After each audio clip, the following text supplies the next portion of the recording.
Welcome to the MANNA Method. My name is Franco. MANNA. What do you need to let go? Sometimes the reason you can't move forward isn't because you don't know where you're going.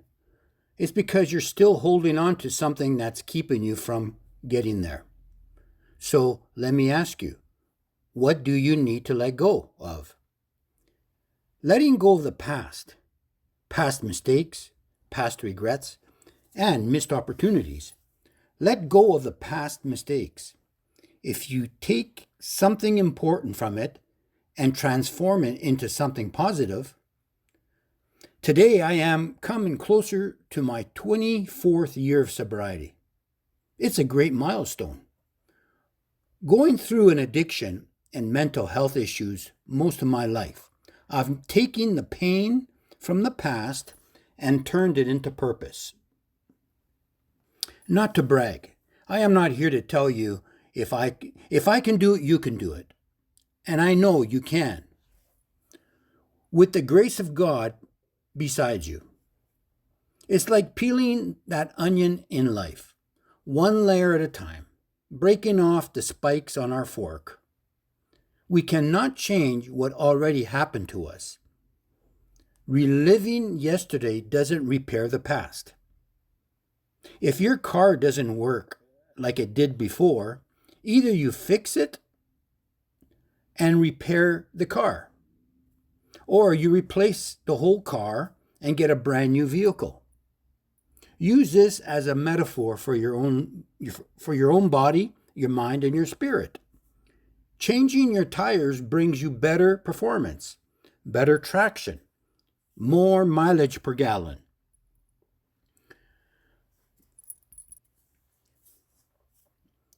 The more we pour into ourselves, the more we heal, grow, and start driving toward our North Star.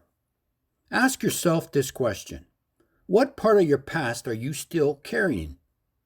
Are you remembering the past or are you still reliving it? It will be very difficult to receive your driving license in life if you only have one hand on the wheel. You cannot carry yesterday in both hands and still reach for tomorrow. Stop looking back in your rearview mirror. We also carry people's expectations. Other people's opinion can quietly control our decisions. You and me were not created to live someone else's life. Your calling is calling you now. Are you ready to answer your call today? Your calling or purpose in life may take you somewhere others don't understand. And that's okay.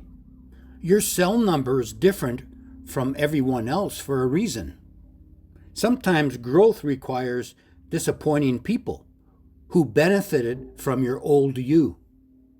But God did not create his children to live a small life.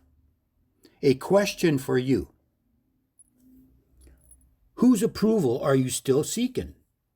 Are you living according to your values or someone else's expectations? People from others can also be an addiction. Are you afraid of disappointing someone you know? What would freedom look like if you took back your life? Let go of the fear. Fear can make staying stuck feel safer than moving forward. It's okay to have a little fear. That's normal. You don't have to eliminate fear before acting or taking the first step. Courage means moving while fear is present. Your future doesn't control you. Ask yourself this. Is your fear protecting you or limiting you? What has fear already cost you? The person you're becoming may require you to release the person you've been. I know for myself that the moment I started to grow as a person was the moment I started to have purpose in my life. I created a better future for myself. The first step is always the same: healing your mind, your body, and your spirit. Ask yourself, asking God for direction and purpose in life. Peeling the layers of your old identity creates more room for the new you to grow into. Your mistakes are not your identity. The addictions, the habits, the limiting beliefs that we all grew up with. Break the spike off your fork once and for all, and turn your fork around. Transformation requires accepting that you're changing. Staying stuck in grade 5 isn't an option. Doesn't matter what country you live in. We must all grow into the version that God created us to be. If you like to be in construction or in the health industry, your focus should always be on that industry the most of the time. 100% of the time. Don't give away your positive energy to others. Your goals, your dreams, and your purpose in life. These are the gifts that should be between you and your higher power only. What are your labels that you are still carrying from the past? I was always called stupid, slow, and crazy. Well, one day I stopped believing in those labels that were given to me from an early age. What part of yourself are you ready to leave behind? Who can you become without that old identity? Sometimes God asks you to put something down, not because He wants to take something from us, but because He wants to put something greater in your hands. Let go and make room for your calling. You cannot carry everything and still have your hands free from something new. Do you remember when we all were in school and passed into the next grade up? We all felt excited, we all felt smarter, and we all felt inspired to learn and grow. That's what happens when you let go of your past experiences and start learning something you always wanted to learn. That spark comes back. Our energy increases 100%. It did for me, and I know it will for you. Sometimes what you're holding on to is taking up the space meant for your calling in life. Your calling may require you to leave what is comfortable. Ask yourself one more question. What is holding you back from your purpose? What is in your heart? What is your heart telling you it's time to release? You know, many years ago I stopped drinking alcohol. Cold turkey. I wasn't told to quit, I just stopped. I had enough of it. I was 44 years old. It's been close to 24 years now. And it was the best decision I made in my life. You know why? Between you and me? That moment changed my life forever. Within 9 months to the day, my beautiful daughter was born. It was a gift from God. And my purpose and calling in life came along with it. What could enter your life if you finally made room? What if letting go isn't the end of something, but the beginning of your calling?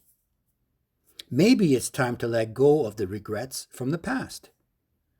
Not because they didn't matter, but because you were never meant to spend the rest of your life being punished by that. Maybe it's time to let go of the pain, the shame, the fear, and the things that have kept you from seeing who you really are.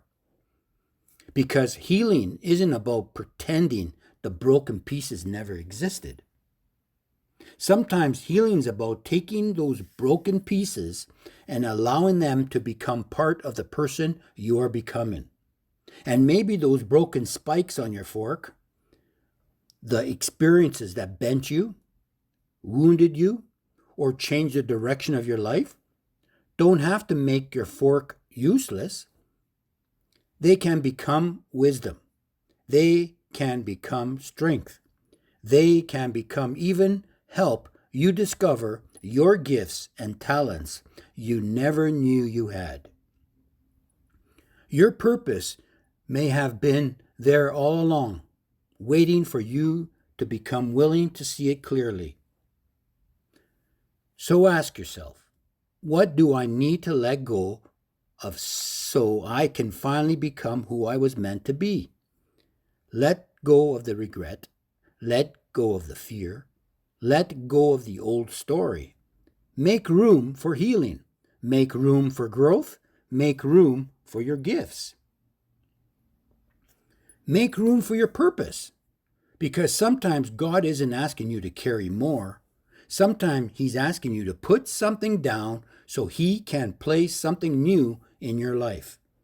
And when you come to that fork in the road, remember, you don't have to keep walking in the same direction just because you walked that way before. You can now break the spikes that have been bent by your past, and you can turn your fork around. Remember, don't let the stigma of addiction and mental health challenges stop you from becoming who you are meant to be. You are not alone. Thank you for spending time with me today. If this episode encouraged you, challenged you, or gave you a new perspective, please share it with someone who might need it. Be sure to subscribe so you will never miss another episode of the MANNA Method. I'm Franco. Thank you for listening, and I'll see you in the next episode. Remember, just turn your fork.